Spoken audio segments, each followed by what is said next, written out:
Santiago, nos has traído tu libro, ¿no? Donde está publicada la tesis doctoral del doctorado que hiciste en la Universidad Carlos III de Madrid. Tiene unos prólogos de lujo. Cuéntanos un poco de los prólogos, iniciemos por ahí. Estimado profesor, muchas gracias por el comentario. En realidad sí, lo que usted tiene en sus manos es mi tesis de doctorado, que fue publicada por la editorial Gustavo Ibáñez en la colección de tesis doctorales. El doctorado fue cursado en la Universidad Carlos III de Madrid de España, en el Instituto Gregorio Peces Barba. El doctorado en el que tuve la oportunidad de formarme fue en el de estudios avanzados en derechos humanos, que tiene un enfoque muy orientado epistemológicamente hacia el derecho constitucional y hacia la filosofía del derecho y los derechos humanos desde una perspectiva jurídica o de la juridicidad de los derechos. Y en esa medida, pues como usted lo menciona, hay dos prólogos. El del profesor Rafael de Asís Roy, que fue mi director de tesis de doctorado, un discípulo de Gregorio Peces Barba, uno de los profesores de filosofía del derecho y derecho constitucional pues, más prestigiosos de Europa, profesor insigne de la Carlos III, y pues qué mejor que quien lo acompañó a uno en ese proceso de investigación, de construcción de un producto científico como es la tesis doctoral para hacer un prólogo. Y el otro es un profesor colombiano caucano, doctor Luis Guillermo Serrano Escobar, y básicamente hay dos razones, una profesional y otra personal. La profesional es que yo me formé en mi pregrado en el Cauca, y en el Cauca pues la formación científica de doctores era rezagada, creo que habían unas brechas tremendas en el acceso a la formación doctoral de los profesores, y más en nuestra disciplina que es el derecho. Y él era uno de los primeros doctores en derecho que hubo en el Cauca. Y creo que él fue una inspiración académica para seguir por esas sendas de la formación doctoral y también pues las motivaciones personales es que es un buen amigo. Entonces por eso estos dos prólogos, uno internacional y otro colombiano. Muy bien, en la tesis leímos que logra como una intersección bien interesante entre bioética, ingeniería genética y derecho. ¿Qué lo motivó para trabajar ese campo, desde lo personal, lo sociológico? Pues mire, yo le tengo que contar varias cosas. Primero, cuando yo entré a la Facultad de Derecho, estando relativamente muy joven, yo siempre cuestionaba la formación tradicional de los abogados. Yo no me concebía como un abogado preparado únicamente para cobrar letras de cambio, procesos ejecutivos en despachos, ni únicamente para construir minutas de demandas o adelantar procedimientos administrativos o judiciales. Siempre tuve como una inquietud mucho más académica y hay algo que a mí me preocupaba y era entender la relación del derecho con el mundo científico. Me parecía que el derecho, por los principios y las inspiraciones filosóficas que tiene dentro de su construcción epistémica, pues tenía vasos comunicantes, puentes dialogantes con el mundo de la ciencia. Y en esa medida, pues yo me cuestionaba por qué disciplinas o desde qué áreas del derecho podía acercarme al mundo de la ciencia sin perder ese rigor jurídico. Y me encontré con el derecho médico y le voy a contar una anécdota. Siendo un estudiante de segundo semestre de Derecho, pues yo generalmente iba a clase a la universidad en las tardes, era muy de biblioteca, y me encontré con el libro de un ex magistrado de Carlos Ignacio Jaramillo, un ex magistrado caldense, un hombre muy locuaz y que tiene una construcción prosaica en sus obras bastante interesante, y él escribió un libro sobre responsabilidad civil médica, y ahí fue donde por primera vez leí la palabra bioderecho. Entonces yo dije, ¿qué es el bioderecho? ¿Cómo así que bioderecho? Eso nosotros no lo escuchábamos. Cuéntenos, entonces qué es yo dije, bueno, ¿y esto qué es? ¿Cómo es que puede haber una disciplina? Si la palabra derecho médico en aquel momento ya me parecía disruptiva, innovadora, pues la palabra bioderecho me parecía mucho más. Entonces, claro, cuando yo veo eso en la obra de Carlos Ignacio, que era una obra muy inspiradora, él un magistrado caldense, profesor de la Universidad Javeriana, decano. De hecho, ya gracias a Dios y a la vida me lo pude encontrar y le dije, yo soy doctor ya, pero usted influyó en eso y él no me conocía, ni sabía quién era yo. Y entonces, cuando veo bioderecho y en esas pesquisas, en esas búsquedas, encuentro que el bioderecho es la rama del derecho que estudia y aborda la regulación legal y genera marcos regulatorios para la ciencia, la medicina y la biomedicina, pues me encuentro con que sí, que había un campo de acción del derecho que me pudiera acercar a los avances científicos en biología, en los estudios del genoma humano, en los estudios del cerebro humano, y que todas esas investigaciones y producción de nuevo conocimiento en el ámbito de las biociencias tenía que tener la aplicación de unos principios jurídicos y el diseño de unos marcos regulatorios, y desde el bioderecho pude acercarme a ese mundo como quería. No sé, de pronto no me he hecho el análisis o el psicoanálisis de saber qué es lo que me pasa a mí con la medicina, pero encontré en ciertas ramas del derecho, como el derecho médico y el bioderecho, un posible acercamiento. Sí, en la primera parte del libro veo precisamente que habla mucho de Mendel, ¿no? De las teorías de Mendel. Y eso pues es interesante porque cómo alguien después de tantos años puede influenciarlo a usted para iniciar un doctorado en Derecho y desarrollar una investigación sobre estos temas que no son muy comunes para los abogados. Pues mire, es complejo entender que en una tesis doctoral, de un doctorado en Derecho o en Ciencias Jurídicas, uno termina escribiendo sobre el padre de la genética, que es Mendel.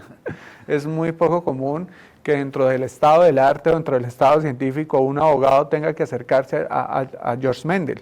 Le cuento que a mí en mi primer capítulo de tesis de doctorado tuve que acercarme a un mundo científico que yo no conocía. Por ejemplo, tuve que hablar sobre Mendel porque Mendel fue el padre de la genética. Y recuerde que mi tesis doctoral se denomina Principio de Precaución, Derechos Humanos y Ingeniería Genética. Entonces claro, yo no podría acercarme desde un lente jurídico al campo científico sin por lo menos entender sus principales hitos históricos.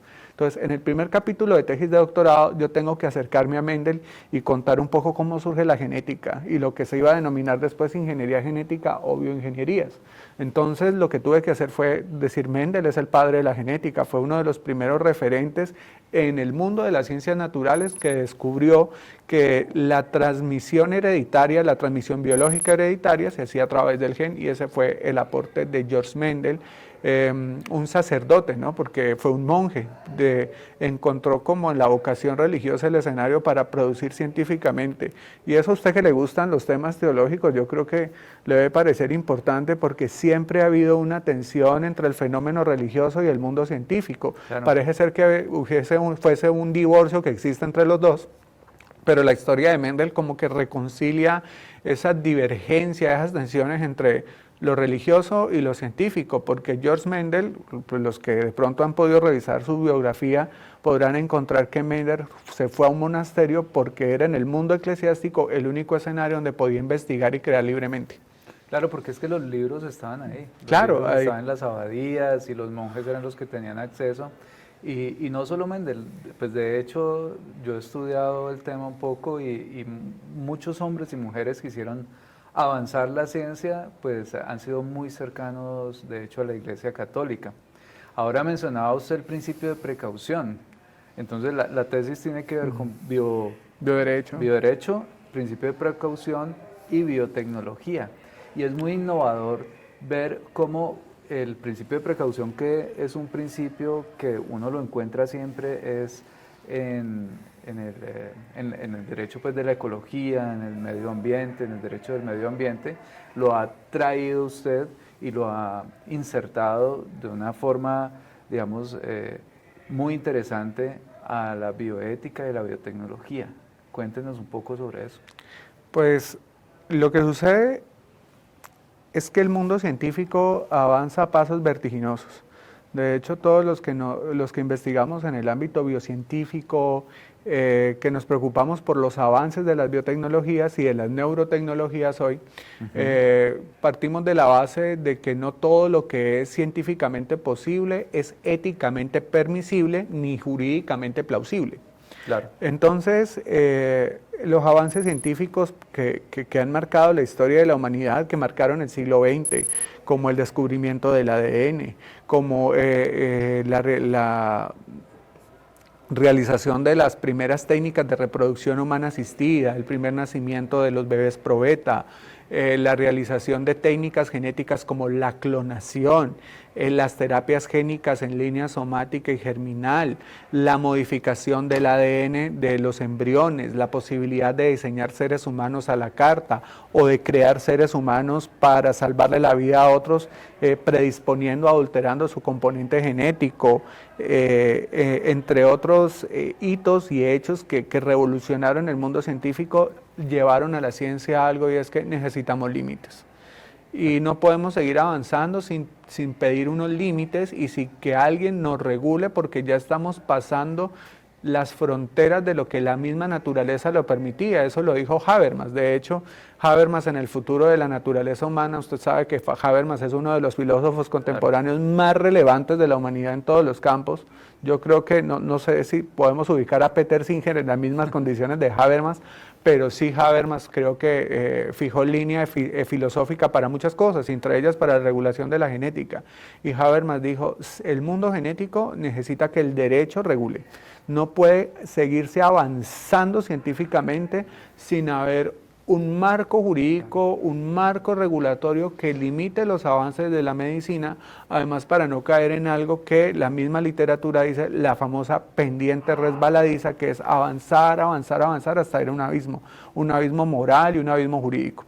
Entonces, en esa medida en que iban avanzando los descubrimientos en materia de genoma humano, el proyecto Genoma Humano, que es el hito científico más importante del siglo XX, que permitió entender que muchas de las enfermedades que padece la humanidad tenían una ascendencia genética, que permitió decodificar el genoma humano, que dio surgimiento a hitos como la medicina predictiva, la farmacogenética, entre otros hechos, pues demandaron que las ciencias jurídicas pensaran en esos fenómenos y diseñaran cómo regularlos. ¿Cómo interviene el principio de precaución? Usted me dice, sí, en efecto, el principio de precaución es un principio que emerge en el derecho internacional ambiental por los avances de la economía, de la industria, que generaban riesgos insospechados de daños para el medio ambiente. El principio de precaución surge como una medida moduladora del avance de la economía y del impacto de las actividades industriales y las revoluciones industriales sobre el medio ambiente. El principio de precaución parte de algo, y es que son actividades que generan beneficios, pero que generan sospechas de daños que no son tan ciertos, que no son tan previsibles, y que en consecuencia, al haber una sospecha, de todas maneras hay que sortear el riesgo. Entonces, en materia genética, en materia biotecnológica, también hay muchos avances científicos que tienen que ver que impactan el cuerpo humano, que impactan el material genético humano, pero que no se conocen los riesgos para las generaciones presentes y las generaciones futuras. Por ejemplo, le pongo en contexto, sería muy fácil aspirar a que si en mi familia hay un antecedente genético de enfermedades como el Alzheimer o como un cierto tipo de cáncer, yo pudiera tener un hijo, modificarlo in vitro genéticamente y eliminar el gen del Alzheimer y eliminar el gen del cáncer. Sería maravilloso, que es lo que nos ofrece las terapias génicas en línea germinal. Pero lo que no se sabe es cuáles son los riesgos que esa modificación o alteración genética genere en las nuevas generaciones o produzca en las nuevas generaciones. Está la incógnita del riesgo, está la incógnita de la sospecha. La pregunta es, ¿qué debe hacer el derecho frente a esa duda, a esa incerteza o ese riesgo? Debe regular.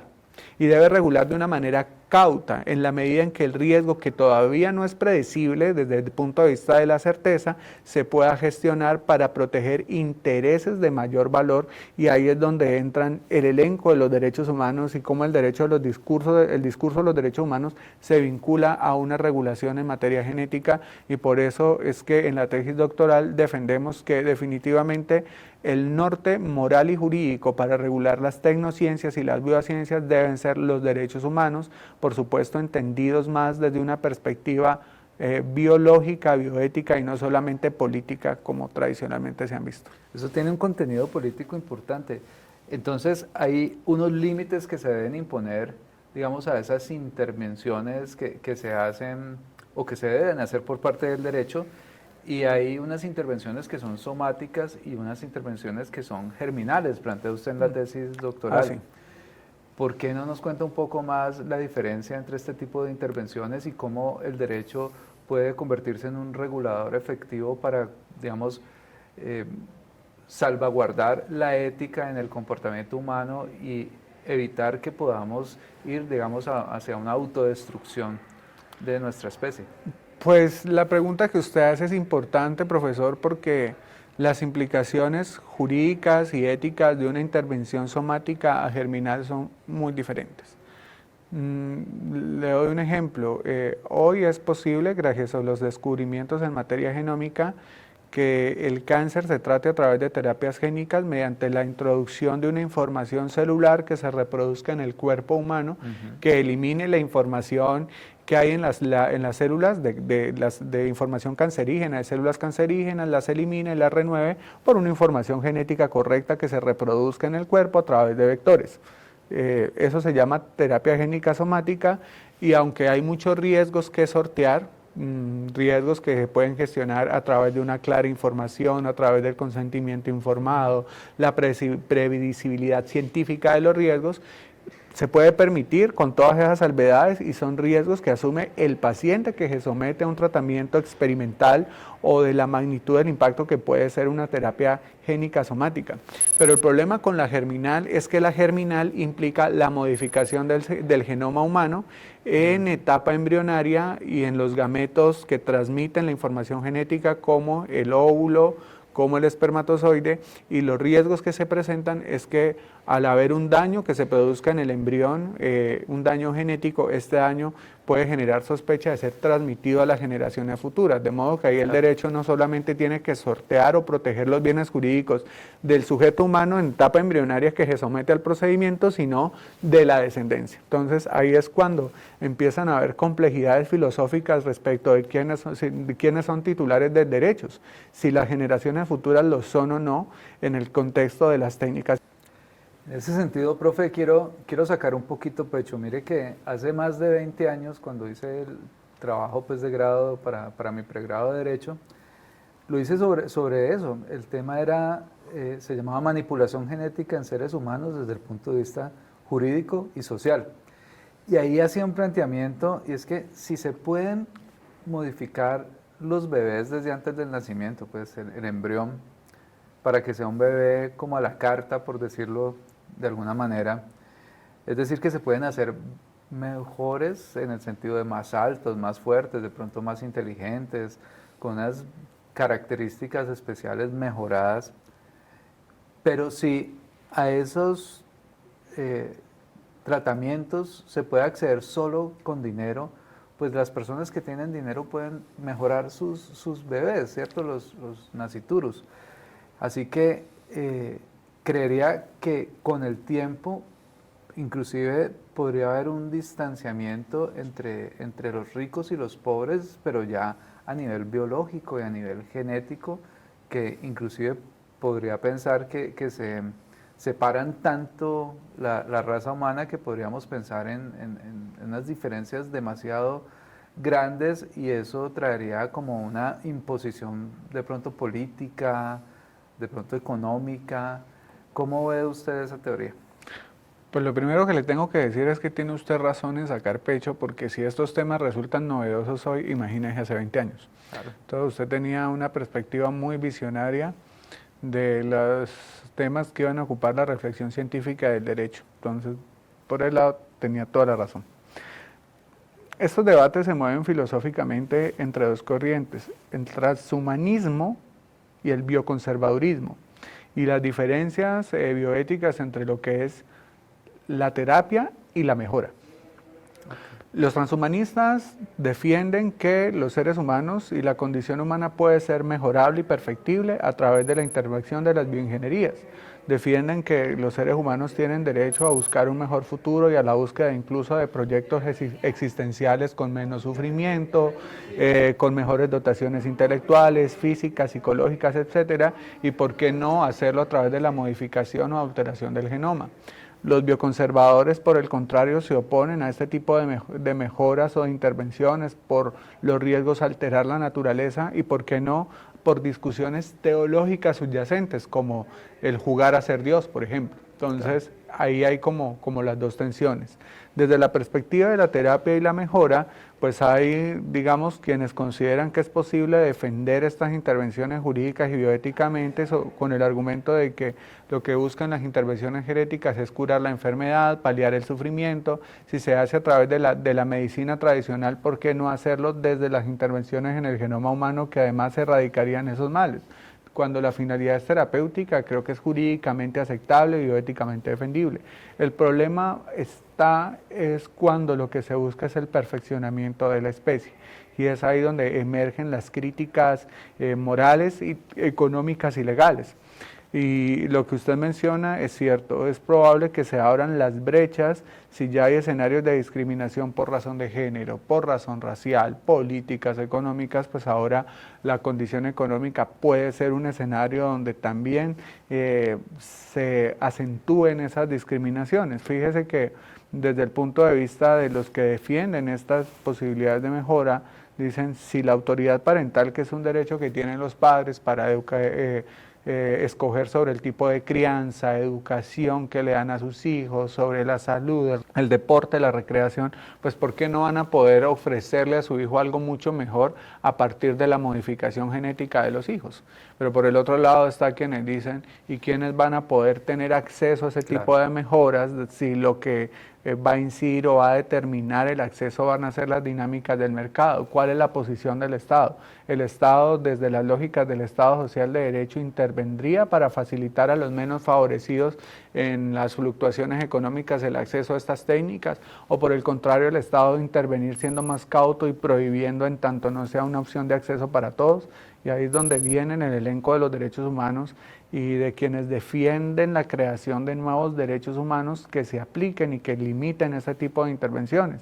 ¿Cuáles serían como los más urgentes de reconocimiento? Por ejemplo, autores como Carlos Romeo Casabona, como Eric Valdés, como Federico Montalvo, como Vanessa Morente, entre otros, dicen que los derechos humanos deben desdoblarse al campo de la genética y deben reivindicarse a través de instrumentos del derecho internacional público, nuevos elencos de derechos como el derecho a la integridad genética, el derecho a la diversidad genética, el derecho a la diversidad genética, que implica que los seres humanos pues tenemos todos unos antecedentes genómicos diversos y que no deben ser unificados u homogenizados.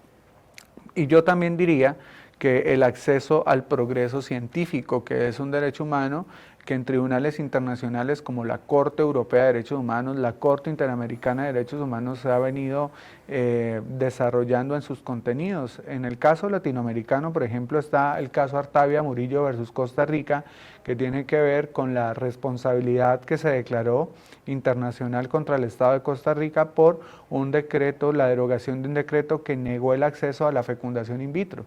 Y en esa sentencia se crea un estándar internacional aplicado al mundo científico, que es el derecho al progreso de la ciencia. Entonces creería yo que en la medida en que los estados, a través de las políticas de bienestar y de acceso al progreso científico, abran escenarios para que los menos favorecidos accedan, pues también va a ser plausible que los que tienen el poder económico puedan realizar sus intervenciones de mejora. Que además no es solamente una discusión económica, sino también una discusión ética, y es hasta dónde es posible pensar en que nazca un individuo predispuesto o modificado genéticamente por otro que también pondría en riesgo su dignidad y su autonomía. Claro, pero también hay un derecho a la investigación científica. De hecho, no solo es un derecho, es un deber. El Estado debe apoyar de la mejor forma posible la investigación científica, porque es la única manera en que se desarrolla la humanidad, en que avanza la humanidad, es la forma en que hemos encontrado los seres humanos para llegar a este momento cumbre en el que estamos.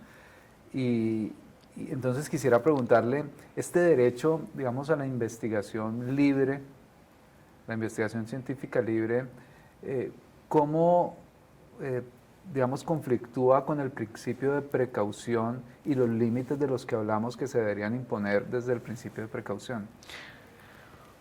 Si usted, que es un profesor de Derecho Constitucional, pues me imagino que estos temas también le apasionan como a mí, revisan la historia que justamente en la Revolución Francesa, que es donde pues se cambia ese paradigma del teologismo al antropocentrismo, se reivindican inicialmente dos principales derechos. Por un lado, el derecho a la libertad religiosa y por el otro lado, el derecho a la libertad científica. Claro. Entonces, digamos que los grandes hijos de la Revolución Francesa en ese primer elenco de derechos son libertad religiosa y libertad de investigación científica. Uno diría que curioso, ¿no? Justamente dos ámbitos tan contrapuestos, tan antagónicos son protegidos en una revolución. La libertad de investigación científica permite que el ser humano tenga la capacidad de indagar, descubrir, plantearse nuevas tesis, evolucionar en el acceso al conocimiento, en la producción del conocimiento sin censuras y sin injerencias tanto del Estado como de otros poderes. Digamos que si no hubiese una protección efectiva de la libertad de investigación científica, el avance tecnológico sería totalmente restringido. Desde esa perspectiva, pues en la tesis defendemos, sin apasionamientos, que el Estado y la sociedad y que el derecho internacional y la comunidad internacional debe seguir tutelando la libertad de investigación científica. La dificultad va a ser cuando el derecho a la libertad de investigación científica se encuentra en tensión con otros derechos fundamentales, como lo pueden ser el derecho a la dignidad humana, la integridad, el derecho a la autonomía.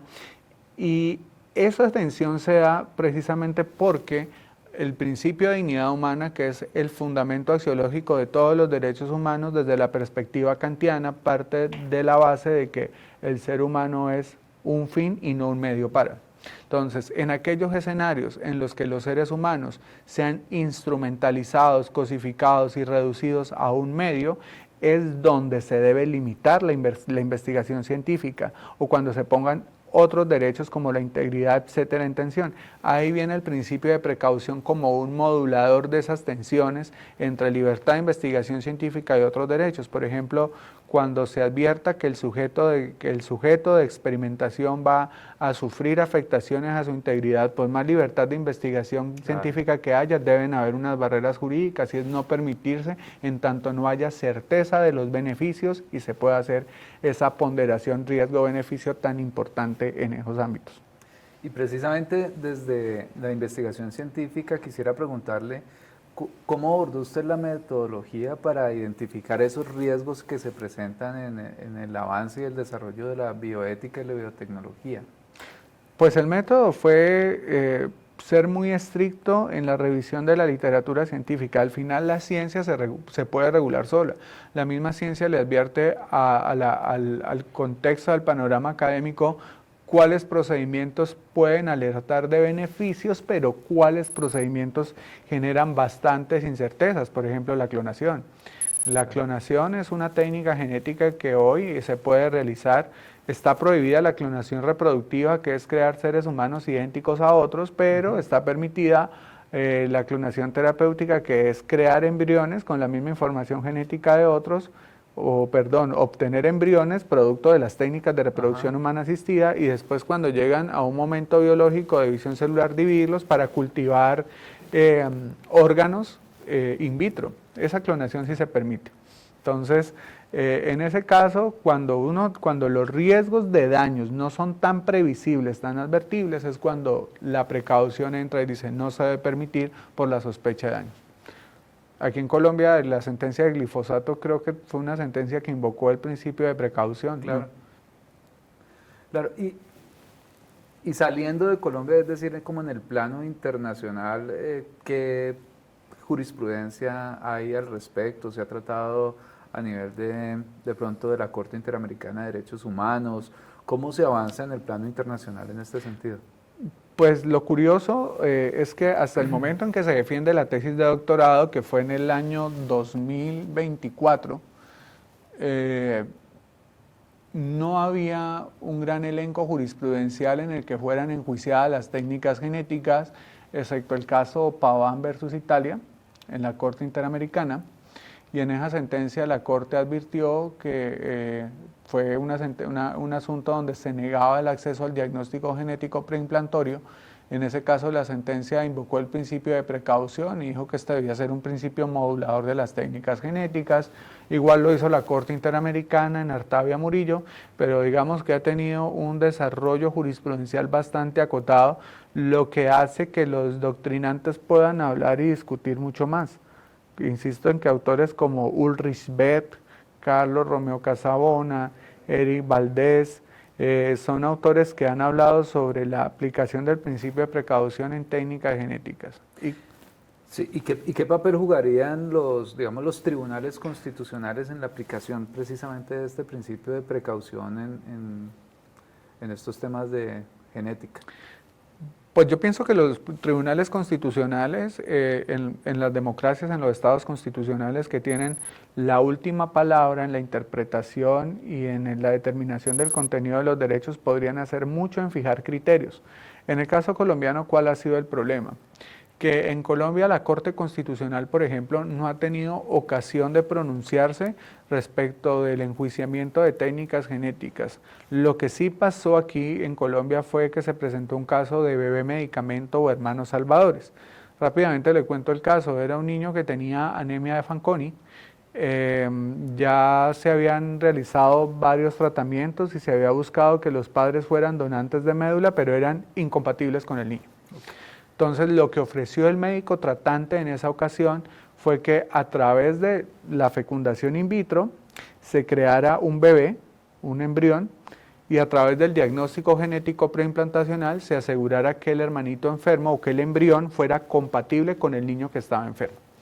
Esa fue la opción que ofreció el médico tratante. Imagínese usted un médico diciendo, no, en su caso lo que corresponde hacer es crear un bebé, un ser humano, para que le sirva de donante. Entonces, los padres desesperados acudieron a la acción de tutela para que la EPS financiara los costos de ese procedimiento y el juez de tutela, un juez penal, imagínese usted, un juez penal tuvo que decidir el caso y el juez penal ordenó el acceso al tratamiento de hermano Salvador o bebé medicamento. Se crea un ser humano. Se crea un ser humano en esas condiciones a través de la fecundación in vitro, se asegura que sea compatible y nace al mundo para servirle de donante a su hermanito. Lastimosamente, profesor, la Corte Constitucional no se ocupó de, en sede de revisión, determinar el alcance de los derechos fundamentales en este tipo de escenarios de técnicas genéticas. Para mí hubiera sido una oportunidad bastante importante para que la Corte Constitucional se hubiera referido, no lo hizo. Pero yo sí considero que las Cortes Constitucionales están llamadas a hacer unos juicios interpretativos que delimiten con criterios hermenéuticos sólidos las tensiones de derechos y de principios en casos como las técnicas genéticas. Claro, es que mire que ahí sucede algo que es muy común en el derecho, es decir, el derecho positivo no puede como cubrir todos los escenarios posibles y la realidad social y la realidad científica avanzan mucho más rápido que la ley, que la norma creada por el legislador, de tal manera que son los jueces los que tienen que decidir en muchos casos. Como no tenemos antecedentes fuertes en este sentido, ¿qué recomendación tendría usted para los jueces cuando les toque enfrentarse a situaciones como la que usted acaba de narrar? Pues yo creo que la tesis doctoral tiene mucho ese objetivo de ofrecer elementos epistemológicos, doctrinales, biojurídicos que le permitan tanto a los jueces como a los diferentes operadores, como también a los científicos, a los médicos y los investigadores tener criterios suficientes para la toma de decisiones en lo judicial y en lo no judicial. Considero que los jueces, por ejemplo, deben tener nuevos elementos. Por ejemplo, una concepción del derecho que supere las miradas tradicionales. Por ejemplo, que incorporen dentro de sus formaciones y dentro de sus lógicas el bioderecho. Que los jueces se abran a escenarios interdisciplinares que se aproximen a partir de la formación académica a otros campos como el de la bioética, como el de la filosofía, como en ciertas áreas de la literatura, como de la medicina, es decir, que haya una formación un poco más avanzada, mucho más integral, Lo tercero es que las facultades de Derecho renueven sus contenidos curriculares y piensen en que los abogados de estos tiempos van a tener que afrontar unos retos muy diferentes a los que afrontaron pues, los abogados de antaño, y que las biomedicinas y las tecnologías convergentes, incluso la neurociencia, van a ser escenarios de litigiosidad. Fíjese usted que Chile, por ejemplo, reformó su constitución para incluir de manera taxativa elencos de neuroderechos, que ya nos daría para otro programa. Pero el mundo está avanzando, y creo que en esa medida los operadores judiciales, los jueces, magistrados, nosotros los profesores también tenemos que renovarnos bastante. Claro, entonces digamos que una herramienta que tienen los jueces es el test de proporcionalidad, ¿cierto? Que plantea usted, profesor, en la tesis, citando a, digamos, un marco teórico bastante robusto en donde está el profesor Robert Alexi. Cuéntenos un poco cómo podrían utilizar esta herramienta. Sabe que cuando usted me habla del principio de proporcionalidad, recuerdo al profesor Jorge Roa, que dijo que el principio de proporcionalidad era como el Volkswagen, que era una de las grandes herencias que Alemania le dejó al mundo. Ajá. En todo el mundo está el Volkswagen, y en todos los tribunales constitucionales del mundo se habla del principio de proporcionalidad. Y considero yo que es una herramienta hermenéutica y metodológica importante a la hora de analizar judicialmente las técnicas genéticas, porque las técnicas genéticas siempre van a confrontar principios constitucionales y derechos humanos que tienen, digamos, la misma prevalencia o valor moral y jurídica. Entonces, por esa razón considero que la aplicación adecuada de los test de proporcionalidad y adaptada, lógicamente, a las realidades genéticas puede ayudarle mucho a los jueces constitucionales para resolver los casos desde una perspectiva racional, porque dentro de el análisis de la plausibilidad de las técnicas pueden haber apasionamientos, diversidades posturas ideológicas. Entonces el test puede ayudar un poco a morigerar los riesgos de permitir o prohibir con base en criterios políticos o ideológicos y no jurídicos. Y más objetivos, por supuesto. Por supuesto.